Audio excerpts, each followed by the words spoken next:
और collegian system जब तक समाप्त नहीं होगा तब तक हमारे समाज के लोगों को जेल भेजा जाएगा। क्यों? क्योंकि हमारा वहाँ जज नहीं है।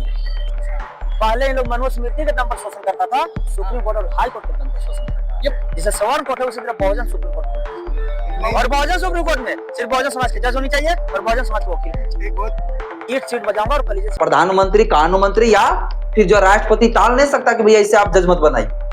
जिस व्यक्ति का नाम का सिफारिश जाता है केंद्र सरकार के पास, कानून मंत्री के पास, राष्ट्रपति के पास, उसी व्यक्ति का नाम का सिफारिश को मंजूरी देना पड़ता है राष्ट्रपति को। तो ये कहीं ना कहीं मजबूरी है, हो जाती है, और ये मजबूरी का फायदा उठाता है कॉलेजियम, और कॉलेजियम में जो जज होते हैं अपने लोगों को जो है सिर्फ जज बना देते हैं। नमस्कार, आदाब, सत श्री अकाल, जय भीम, जोहार। साथियों, आज के इस वीडियो में हम एक बेहद ही महत्वपूर्ण खबर पर चर्चा करेंगे।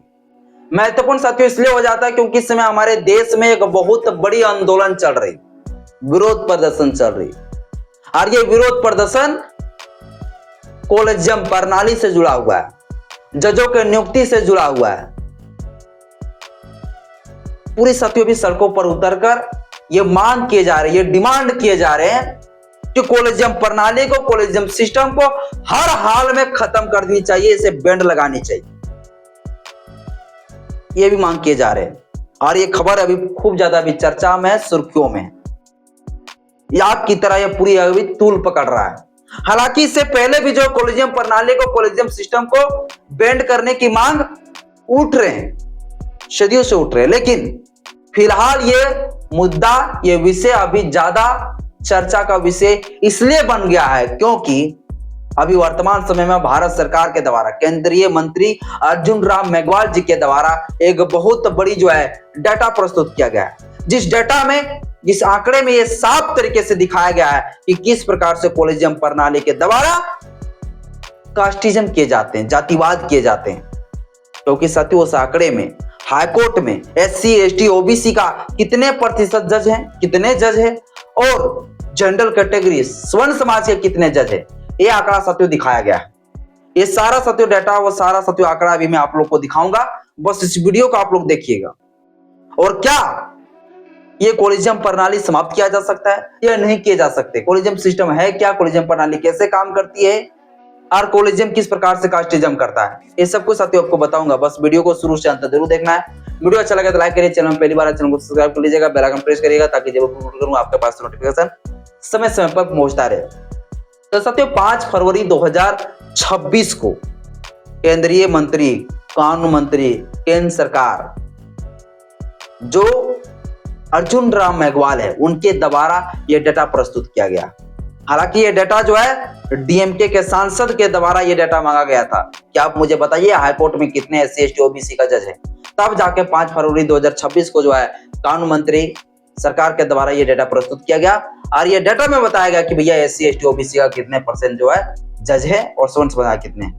तो चलिए वो आंकड़ा पूरा वो डाटा मैं आप लोग को दिखाता हूँ, आप लोग बस सुनिए, देखिए ध्यान से, ठीक ना। तो साथियों ये जो डाटा बताया गया, ये डाटा है साथियों 2021 से लेकर 2026 के बीच में, यानी 1 जनवरी 2021 से लेकर 30 जनवरी 2026 के बीच में जो जजों की नियुक्ति हुई है हाई कोर्ट में, वो साथियों डाटा दिया गया। अब इसी डाटा के आधार पर यह अनुमान लगा सकते हैं आप कि भैया इस देश के अंदर किस प्रकार से कास्टिज्म चल रही, और क्या स्थिति SC ST OBC का है, क्या दुर्दशा है, ये आप इसी आंकड़े से आप अनुमान लगा सकते हैं। चलिए आप ये आंकड़ा आप सुनते जाइए कैटेगरी वाइज। जो बताया गया डेटा, इसमें से 593 जजों की नियुक्ति हुई है 2021 से 2026 के बीच में। 593 जज की नियुक्ति हुई है हाईकोर्ट में, 593 जज। अब 593 में से शेड्यूल कास्ट का 26 जज, परसेंटेज में अगर देखा जाए तो 4.38%। ST का जो है 14 जज, परसेंटेज में देखा जाए तो 2.36%। इसी प्रकार से OBC का 80 जज, जिसमें से 13 आप जो है उसे 49% कह सकते हैं।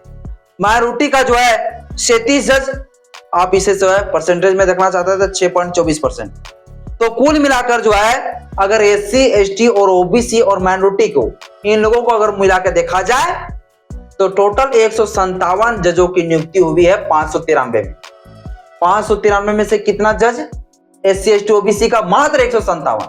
और जो बच गए 436, वो 436 साथियों, जो 436 जज सिर्फ स्वर्ण समाज के लोग हैं। ऐसे 93 में से 436 जज सिर्फ स्वर्ण समाज का, परसेंटेज में देखा जाए तो 79.76% आने की लगभग 80%, मतलब 80% हो गए। 80% जज सिर्फ जो है स्वर्ण समाज का है ये 5 सालों को नियुक्ति में। आप उससे पहले का आंकड़ा, उससे पहले का आप जो अनुमान खुद लगा सकते हैं कि उससे पहले का दुर्दशा स्थिति क्या रहा होगा। तो हाईकोर्ट में और सुप्रीम कोर्ट में जो जज हम लोग देखते हैं उसमें से 20% मात्र SC ST OBC माइनॉरिटी तीनों को मिलाकर है, बाकी स्वर्ण समाज का अकेले 80% है। तो कहीं ना कहीं ये कास्टिज्म है और इसलिए जो है संगठनों के लोग जो है इस चीज का विरोध कर रहा है।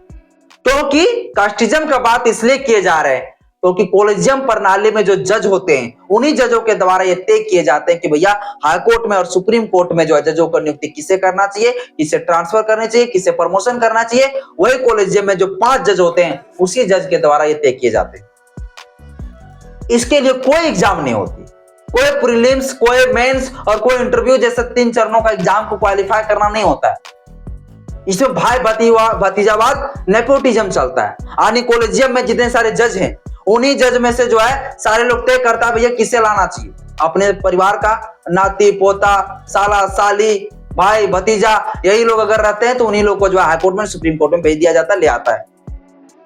तो इसमें रिजर्वेशन नहीं, इसमें कोई जो रिजर्व सीट नहीं है, कोई आरक्षण लागू नहीं है, जो पूरी तरीके से भारत के संविधान का उल्लंघन है। क्या कॉलेजियम प्रणाली के बारे में भारत के संविधान में कहीं लिखा गया? बिल्कुल भी नहीं। कॉलेजियम सिस्टम के बारे में भारत के संविधान में कहीं नहीं लिखा गया कुछ भी। भारत के संविधान का आर्टिकल 124 और 217 के तहत सुप्रीम कोर्ट और हाई कोर्ट में जजों की नियुक्ति के बारे में प्रोविजन किया गया। कौन करेंगे जजों की नियुक्ति? तो राष्ट्रपति अपने अकॉर्डिंग करेगा, राष्ट्रपति जिसे चाहेंगे वैसे ही। लेकिन जब कॉलेजियम प्रणाली आया थर्ड जजेस केसेस के बाद, तब उसमें साफ तरीके से कहा गया कि भैया सुप्रीम कोर्ट के ही जज रहेंगे और वही लोग तय करेगा कि किसे जज बनाना चाहिए और नहीं बनाना चाहिए। इसके बाद क्या होता है, ये सिफारिश भेज देते हैं केंद्र सरकार के पास। केंद्र सरकार के पास कानून मंत्रालय के पास से सिफारिश आता है कि हम इसे जज बनाने जा रहे हैं। इसके बाद जो है पीएमओ के पास जाता है, इसके बाद राष्ट्रपति के पास जाता है। फाइनल जो है राष्ट्रपति सिग्नेचर कर देती, भैया हाँ ये जज बना दिया। कोई इन लोगों का रोल नहीं रहता, सिर्फ रोल रहता है सीजीआई का, और जो कॉलेजियम में 5 लोग होते हैं वही लोग तय करता है। सिर्फ इन लोगों को एक लॉलीपॉप देता है, इन लोगों को मान, आदर, मान, सम्मान, इज्जत, थोड़ा सा वैल्यू देने के लिए इन लोगों को सिफारिश भेज देता है, भैया आप लोग भी देख लीजिए इसको बनाने जा रहे हैं। बाकी बात जो है कोई रिजर्वेशन यहाँ नहीं। कॉलेजियम प्रणाली में सुधार होनी चाहिए या तो कॉलेजियम प्रणाली बैंड होनी चाहिए, क्योंकि भारत के संविधान में कॉलेजियम की कई बात नहीं किए गए, हर हाल में खत्म होनी चाहिए। या तो कॉलेजियम प्रणाली में रिजर्वेशन लानी चाहिए ताकि लोगों को प्रतिनिधित्व मिल सके। संविधान का आर्टिकल 14, आर्टिकल 15 कहता है रिप्रेजेंटेशन लाने की बात करता है, समानता लाने की बात करता है, प्रतिनिधित्व लाने की बात करता है, अवसर की समानता देने की बात करता है। लेकिन आप न्यायपालिका में देख लीजिए, हमारे लोग जज ही नहीं रहेंगे तो किस पर आप उम्मीद करेंगे? तो ये इसका विरोध करना जायज है और बिल्कुल जो है इसे बैंड करनी चाहिए। आज के इस वीडियो में सिर्फ इतना ही। आज के वीडियो जरा आप लोगों को अच्छा लगा होगा तो लाइक करिएगा, चैनल पहली बार चैनल सब्सक्राइब करिएगा, बेल आइकन प्रेस करिएगा। जय भीम, जय हिंद, जय